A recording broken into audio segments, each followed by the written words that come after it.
नमस्कार साथियों, चमगादड़ उल्टे क्यों लटकते हैं, इस रहस्यमय कहानी को पूरा अवश्य सुनें और अंत में कमेंट भी करें। तो चलिए शुरू करते हैं। कहते हैं कि जो व्यक्ति अधिक चतुर होता है उसकी चतुराई ही कभी कभी उस पर भारी पड़ जाती है।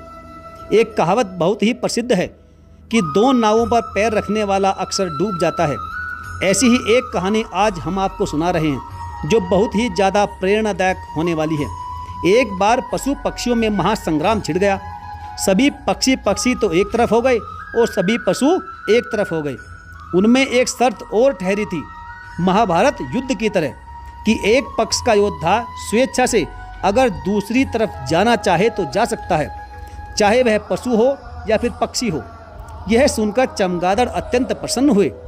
चमगादड़ सोचने लगे कि हमारी गिनती ना तो पशुओं में है और ना ही पक्षियों में, क्योंकि पक्षियों की तरह ना तो हमारे पंख होते हैं और ना ही हम उनकी तरह अंडे देते हैं। इसलिए जब भी हमारी इच्छा होगी, यदि हमें लगेगा कि पशु जीत रहे हैं, तब हम पशुओं में शामिल हो जाएंगे।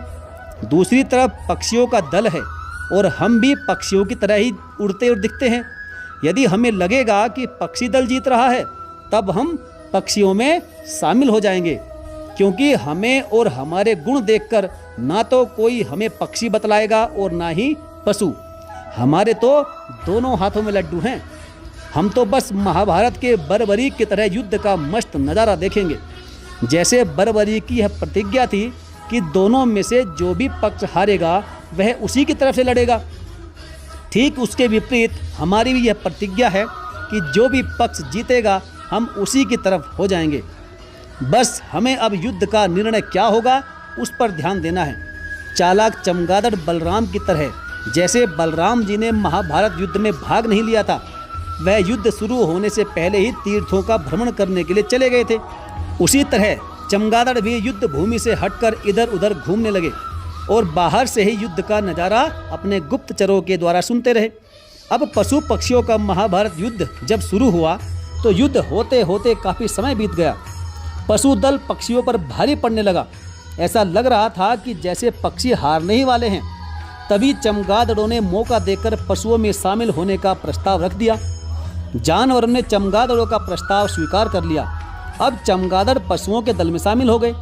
उधर गरुड़ जी ने देखा कि पशु पक्षियों की महाभारत में पक्षी दल हारता जा रहा है, तो वे अपनी प्रजा की रक्षा करने के लिए पक्षियों की ओर से आकर लड़ने लगे। अब तो गरुड़ जी के आने से पक्षियों की सेना में शक्ति का नया संचार हो गया। अब पक्षी दल युद्ध में जानवरों पर भारी पड़ने लगा। अब यह सब देखकर चमगादड़ों को बहुत दुख हुआ। बोले, हमने फैसला ठीक नहीं लिया, अब क्या करें? अब तो पक्षी जीत रहे हैं। अब वे सभी पशुओं की सेना को छोड़कर पक्षियों की सेना में शामिल हो गए। लड़ते लड़ते युद्ध काफ़ी दिन तक चलता रहा और अंत में युद्ध का कोई परिणाम नहीं निकला। दोनों पक्ष के योद्धाओं ने आपस में मिलजुल कर एक संधि कर ली। पशु पक्षी एक दूसरे के मित्र बन गए। पशुओं ने पक्षियों से सलाह मशवरा किया और चमगादड़ों का बहिष्कार कर दिया। कहने लगे, हे भाई, ये चमगादड़ ना तो पशुओं के हुए और ना ही पक्षियों के हुए। जिधर भी इन्होंने मजबूत पक्ष देखा ये उधर ही भागते रहे। ऐसे व्यक्ति का क्या विश्वास करना, वो कब जरूरत के समय धोखा देकर चला जाए, उस पर विश्वास नहीं किया जा सकता। पशु और पक्षियों ने चमगादड़ों को अपनी जाति में मिलाने से मना कर दिया। उसी दिन से चमगादड़ बिल्कुल अलग थलग पड़ गए और वे अंधेरी गुफाओं, खंडरों, सघन वृक्षों पर जाकर रहने लगे।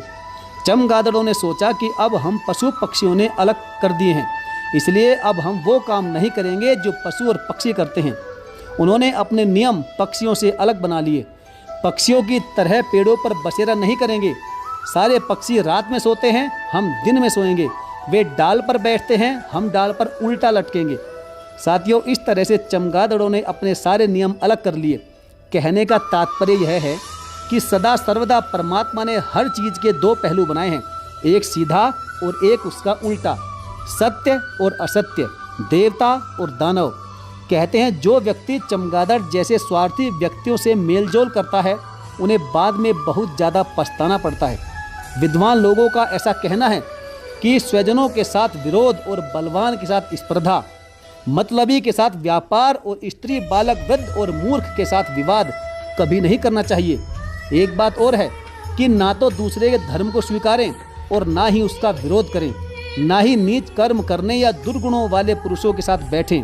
तीसरी बात, जो व्यक्ति उचित रूप से मित्र के मन के अच्छे बुरे भाव को समझे बिना ही उससे मित्रता करता है तो उसका मित्रता रूपी धन नष्ट हो जाता है। चौथी बात, जिस प्रकार घिसकर, काटकर, पीटकर और तपाकर सोने की परख की जाती है, उसी प्रकार से त्याग, गुण, शील और व्यवहार की विधियों से मनुष्यों को परखा जाता है। और अंत में इस महत्वपूर्ण बात के साथ वीडियो की समाप्ति करते हैं कि चाहे कितना भी समझाओ, सिखाओ, कितना भी पढ़ाओ, दुर्जन मनुष्य साधु नहीं बन सकते। नीम की जड़ में बराबर दूध और चीनी डालने से उसमें मिठास नहीं आ सकता। जिसका जो गुण है वह छूट नहीं सकता। इसलिए आपसे निवेदन है कि ऐसे लोगों से हमेशा बच के रहना जिनका कोई विश्वास ना हो, जो स्वार्थी हों, जो झूठे हों, मतलबी हों, अपराधी प्रवृत्ति के हों, क्योंकि ऐसे लोग आपको आपकी ज़रूरत के समय धोखा दे सकते हैं। साथियों, यह वीडियो और कहानी में बताई गई बातें आपको कैसी लगी, आप हमें कमेंट करके ज़रूर बताएं। और चैनल को अभी तक सब्सक्राइब नहीं किया है तो साथियों सब्सक्राइब करके बेल आइकन को ज़रूर प्रेस कर लें। तो चलिए मिलेंगे फिर और किसी बेहतरीन कहानी के साथ। तब तक के लिए धन्यवाद। जय हिंद।